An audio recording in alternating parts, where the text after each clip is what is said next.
So I messed up. After Lance very graciously recorded himself building all of our metal framing, I put all of that footage on the computer and deleted it. After trying a lot of different things and downloading 2 different softwares that apparently can get permanently deleted footage back to your computer, I couldn't get it. It didn't work. It did bring back everything from December of 2019 somehow, but didn't get the things I actually deleted that day. So we're gonna walk you through this process in a different way today. We're starting to frame out our 1995 Ford E350 that's been 4x4 swapped by a private owner. I decided to go with metal. This is 3/4 by 3/4 metal. I'm about $300 in on the materials right now.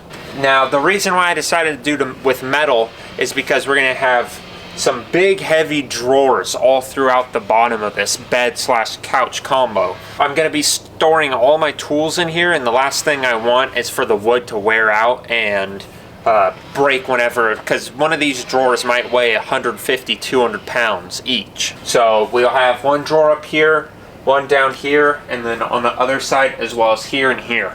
I decided to do it out of metal because the strength and the weight of it, as well as I cut out all of the internal supports that this van had originally, and I'm building that structure back with the framing as well. Let's test the bed out. Now I'm assuming this is going to be extremely uncomfortable. Alright, let's put a metal bar right in the middle of the cheeks. Now this is 3/4 by 3/4 065 thick. So it's pretty thin stuff. I've purchased about 200 feet of this material. Now plywood for 1/2-inch sheets is costing $88, and we actually purchased those as well because we're not gonna leave this metal just like this. It's gonna be all sheeted in plywood as well. Now we did buy a little nicer plywood than you would normally find at Home Depot. This is, we're gonna be putting a maple ply on top of this. Oh yeah. That's comfy. It's real comfy. We definitely want this bus to look as pretty as possible, as well as being as strong and functional as possible. Now the plan is to off-road this, so everything needs to stay put and not move anywhere. Now you might be wondering why it's so wide on these sides. We're gonna have something flip up to be our backer, but we wanted these big storage containers. That was super, super important to us. So if we made this wider, we wouldn't be able to have as big of drawers that slide out just because the doorway is narrow. Now I took quite a few rough measurements. The walls on this are curved, so it was hard to get everything precise, as well as this wall is slightly different than the other wall. I'm guessing because it's over 20 years old.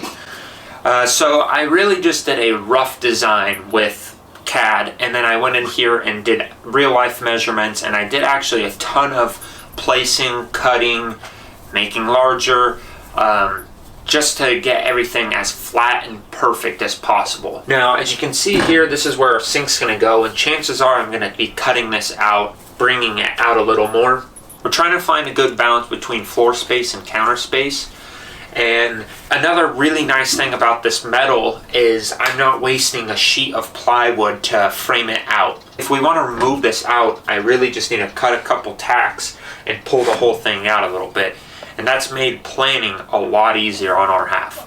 We will need to frame out some upper head storage, but we're not sure where that's really going to go either, because if you can tell, my head's actually where this metal support is, which we're going to be trimming that down even more. But before we do our upper head, we want to put all of this bottom foundation in. That way we can see where our heads actually go, so we're not constantly banging our head on things. Now in the bus, we didn't do this. We kind of just took measurements and then cut it out of plywood, and what we got was kind of what we got. Now that was also because we didn't want to waste wood once it was already cut out. Where here, I can make this wider if I want, or skinnier or whatever, without wasting much material at all. Now, I was trying to cut cost, and I went with a thinner material on this lowered floor pan that I did, and it's biting me in the butt, because now rather than a nice square flat floor, we have a couple little dips and bubbles from standing in it. And what's that caused is where I'm sitting might be a 1/2 inch higher than the back corner or then this leg, then that leg. It's caused quite a challenge getting everything to be flat when the floor is uneven. It's kind of like I'm building on a rocky terrain.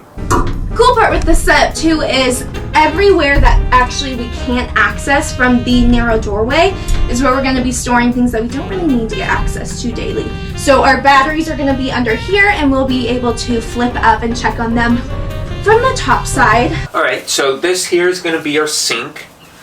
And then over here we'll have our toilet down on the bottom, and then it's going to step back a little bit. It'll be a storage unit that goes all the way up to the top. Now this is going to be kind of nice because it'll be a sort of division from the driving seat, but you'll also have the opening.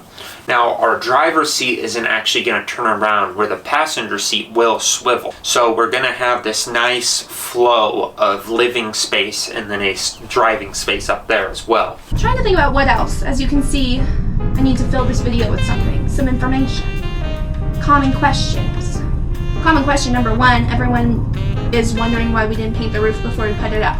We're repainting the entire van. It's not going to be tan anymore. I'm sorry guys. The tan does look good, but we decided collectively to repaint the entire thing. Now every time I went to go frame this out, I realized I needed to cut something new.